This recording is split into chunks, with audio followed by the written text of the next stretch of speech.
Assalamualaikum warahmatullahi wabarakatuh, teman-teman semuanya. Mari kita lanjutkan ngaji TOEFL kita, bukunya Deborah Phillips, ya, Complete Course for TOEFL Test. Sekarang kita sudah masuk ke skill ke-11 dan 12. Sengaja dua skill ini saya jadikan satu karena keduanya memiliki pembahasan yang sama, yaitu tentang adjective clause connectors. Yang membedakan adalah kalau skill 12 itu membahas adjective connector yang sekaligus menjadi subjek, sedangkan yang skill 11 adalah konektor yang tidak berfungsi sebagai subjek. Oke, mari kita belajar bersama-sama. Adjective clause adalah klausa susunan subjek verb yang berfungsi layaknya adjektif, yaitu memodify noun. Jadi adjective clause adalah klausa yang menerangkan kata benda sebelumnya. Letak adjective clause itu pasti setelah kata benda yang diterangkan. Contohnya adalah the woman is filling the glass. Perempuan itu memenuhi gelasnya. Gelas yang mana? Gelas yang that she put on the table. Gelas yang dia taruh di atas meja. Jadi rangkaian dari that she put on the table ini merupakan klausa, ada subjeknya yaitu she, verbnya adalah put, dan rangkaian ini menjadi klausa yang menerangkan kata-kata the glass, gelas yang dia taruh di atas meja. Contoh yang kedua, the glass that she put on the table contains milk.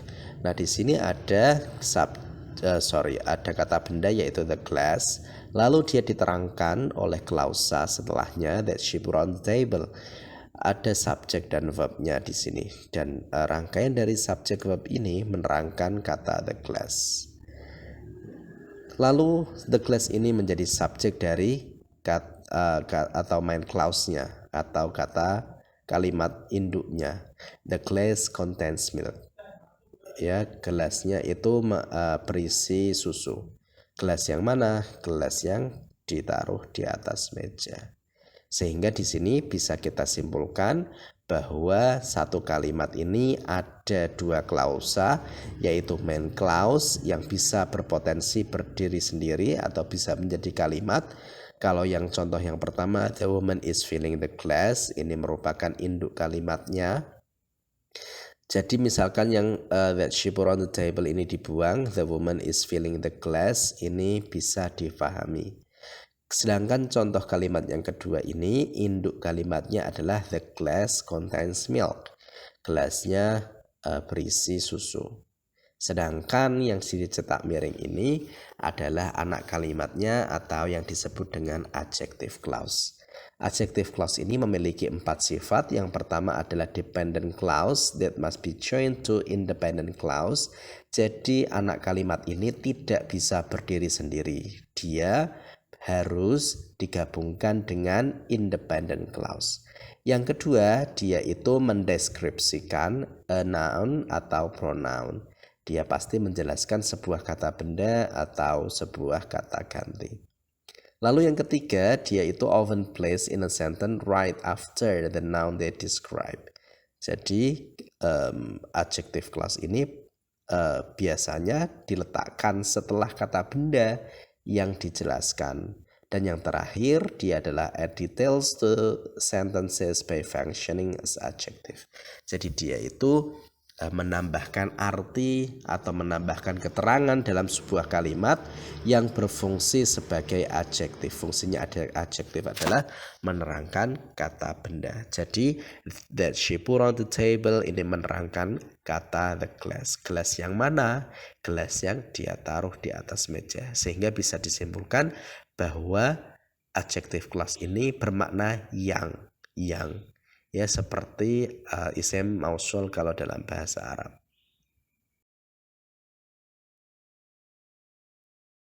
Adjective clause merupakan dependent clause atau anak kalimat atau klausa yang bergantung pada main clause atau induk kalimat.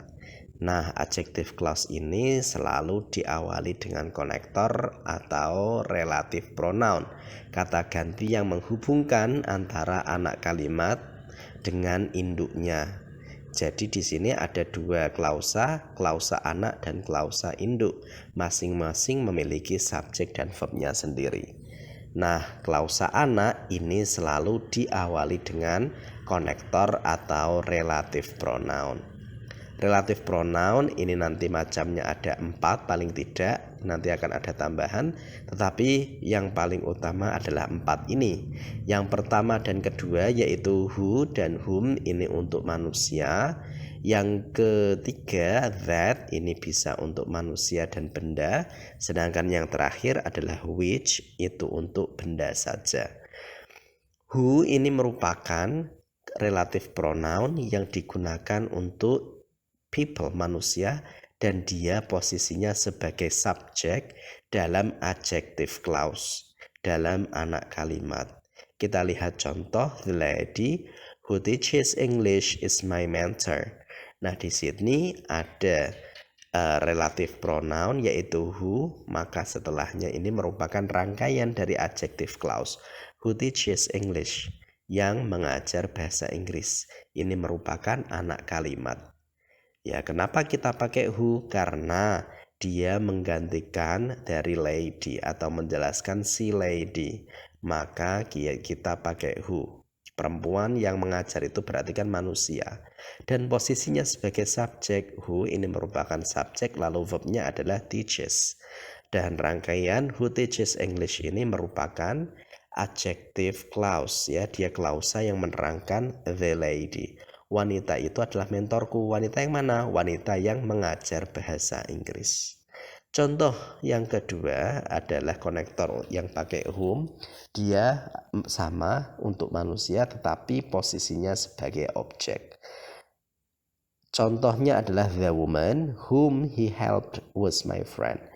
Perempuan itu adalah temanku. Perempuan yang mana? Perempuan yang dia tolong. Berarti dia tolong. Subjeknya yang mana ini? Whom he helped. Subjeknya adalah dia, he. Verbnya adalah help. Dan whom ini merupakan awalnya sebagai objek. Perempuan yang dia tolong. Berarti posisinya awalnya adalah sebagai objek dari kata helped. Sehingga dia pakai whom atau who juga boleh. Ya, jadi untuk objek verb ini boleh bisa who, bisa whom, tapi nanti ketika object of preposition itu dia harus pakai whom. Oke. Yang selanjutnya adalah that. Ini bisa lebih versatile. Dia bisa untuk manusia dan benda. Dia juga bisa menjadi subjek dan objek. Oke. The book that is on the table is mine. That is on the table, that ini berfungsi sebagai subjek, lalu verbnya adalah is. Rangkaian dari that is on the table ini merupakan klausa yang menerangkan the book. Buku yang ada di atas meja adalah milikku. Contoh yang that sebagai objek adalah the book that I lent you was expensive. Buku yang saya pinjamkan ke kamu. Nah, di sini subjeknya bukan that, melainkan I. I lent you the book, ya. Saya meminjami kamu buku itu. Nah, karena dia menjadi objek, maka dia pakainya adalah that dan ditaruh di depan. The book that I lent you was expensive. Ya, dua-duanya tidak ada permasalahan. Bedanya adalah ketika dia menjadi objek, subjeknya bukan dia. Oke, yang terakhir adalah which. Dia adalah untuk benda, bisa digunakan sebagai subjek atau objek. The lion which escaped last night was captured. Nah, di sini karena lion ini bukan manusia, maka kita pakai which. Ya, dia sebagai subjek, verbnya adalah escaped. Lalu contoh yang which sebagai objek adalah the book which Ken bought was expensive. Buku yang si Ken beli itu expensive. Nah, which Ken bought di sini subjeknya adalah Ken, verbnya adalah bought, lalu objeknya sebenarnya adalah yang which ini. Ken bought the book, ya. Ken yang Ken beli buku itu. Jadi buku yang Ken beli itu mahal. Jadi which Ken bought ini merupakan adjektif yang menerangkan the book. Subjeknya adalah the book, verbnya adalah was. Oke, semoga bisa dipahami ya teman-teman. Nah, sekarang kita lihat contoh. The gift blah blah blah selected for the bride was rather expensive. Nah, di sini kita lihat komponen yang ada di dalam kalimat. The gift ini bisa menjadi subjek, lalu selected ini bisa menjadi verb. Kita lihat belakangnya lagi, ternyata masih ada verbnya lagi, yaitu was. Maka yang depan ini jangan kita jadikan sebagai verb dari induk kalimat. Solusinya adalah kita jadikan sebagai adjective clause.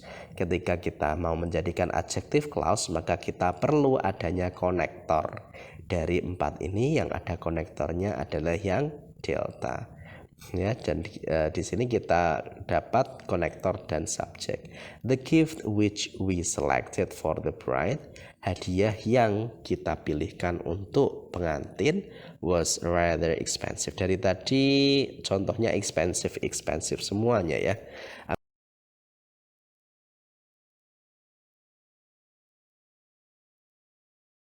Contoh yang kelima, bla bla bla is on the table has 4 sections. Nah, di sini kita lihat komponen yang ada. Yang pertama adalah is, adalah verb. Lalu setelahnya ada preposition dan objeknya, setelahnya ada has verb lagi. Berarti ini sudah ada 2 verb. Konsekuensinya ketika ada 2 verb, maka verb yang pertama kita jadikan sebagai adjektif ya, atau adjective clause atau anak kalimat. Maka tentu saja kita butuh konektor. Lalu mana subjek dari verb yang kedua ini? Subjeknya masih belum ada, maka kita perlu subjek dan konektor. Maka yang ada adalah yang bravo. Misalkan kita tidak tahu cara menjawabnya, maka kita bisa coba pasang lepas pasang ya. Misalkan the notebook is on the table has 4 sections. Di sini yang salah karena verbnya nanti gak double. Yang Charlie, because the notebook is on the table has 4 section. Ini bahkan tidak bisa ada subjeknya sama sekali karena the notebooknya menjadi subjek dari yang depan saja ya, because the notebook is on the table. Lalu verb subjek untuk yang has itu yang mana, kan tidak ada. Lalu yang terakhir in the notebook, ini sama sekali tidak ada subjeknya karena the notebook menjadi object of preposition. Maka yang paling possible adalah yang bravo, ada subjeknya lalu konektornya. In a nutshell, kita bisa konklusikan bahwa adjective clause connector ini bisa 2 macam ya. Yang pertama adalah sebagai subjek dan yang kedua adalah sebagai objek. Nah, untuk yang subjek itu bisa pakai who, that, which. Who ini untuk manusia, that bisa manusia, bisa benda, which untuk benda saja. Nah, untuk yang subjek setelah noun ini langsung konektor lalu verb. Ya, noun yang dijelaskan lalu konektor lalu verb. Contohnya adalah a secretary who types fast. Seorang sekretaris yang mengetik dengan cepat. A secretary adalah kata benda yang diterangkan, lalu konektornya adalah who, lalu subjeknya adalah types. Sedangkan di induk kalimatnya ada she needs a secretary, she adalah subjeknya, needs adalah verbnya, a secretary menjadi objek dan objeknya ini diterangkan oleh adjective clause. Contoh yang kedua, a secretary ini merupakan nounnya, kata benda yang diterangkan, lalu ada konektornya yaitu who, verbnya adalah types. A secretary who types fast is invaluable. Jadi invaluable ini bukan bermakna tidak berharga ya, tapi justru sangat berharga karena sangat berharganya tidak bisa diberikan harga. A secretary who types fast is invaluable. Oke, jadi seorang sekretaris yang bisa mengetik dengan cepat itu sangat berharga. Oke, sehingga rangkaian dari a secretary who types fast ini menjadi subjeknya. Verbnya adalah is invaluable. Oke, yang selanjutnya adalah yang sebagai objek. Untuk objek ini bisa pakai who, bisa pakai whom, bisa pakai that, bisa pakai which. Nah, untuk yang objek itu yang pertama adalah ada kata benda yang diterangkan, lalu setelah itu ada konektornya who, whom, that, which, lalu setelahnya masih ada subjeknya terlebih dahulu karena konektor ini sebagai objek, lalu setelahnya baru verb. Contohnya adalah the book which you recommend. Nah, the book-nya ini menjadi kata benda yang diterangkan, buku yang mana? Buku yang kamu sarankan. Nah, which ini adalah konektornya, you-nya adalah subjeknya, verbnya recommend. Oke. Jadi I like the book, saya menyukai buku yang mana? Buku yang kamu rekomendasikan. Contoh yang kedua, the book which you recommended was interesting. Buku yang kamu rekomendasikan itu menarik. Nah, di sini ada kata benda yang diterangkan, the book, lalu ada konektor which, subjeknya you, verbnya adalah recommended. Rangkaian which you recommended ini merupakan klausa yang menerangkan the book. Buku yang mana yang menarik itu? Buku yang kamu sarankan. Oke, the book which you recommended was interesting. The book sebagai subjeknya di induk kalimat, was adalah verbnya. Oke, bisa dipahami ya teman-teman semuanya. Okay, my friends, that's all for today. I'm trying to make it as simple as I can. Jadi hopefully you can get it. Teman-teman bisa memahaminya. But still, if you should have any questions, kalau teman-teman masih ada kebingungan, pertanyaan, feel free to drop your questions in the comment section below. Ya, silahkan ditanyakan saja di kolom komentar di bawah ini. Okay, feel free, gak usah malu-malu. Thank you very much. See you on the next videos. Assalamualaikum warahmatullahi wabarakatuh.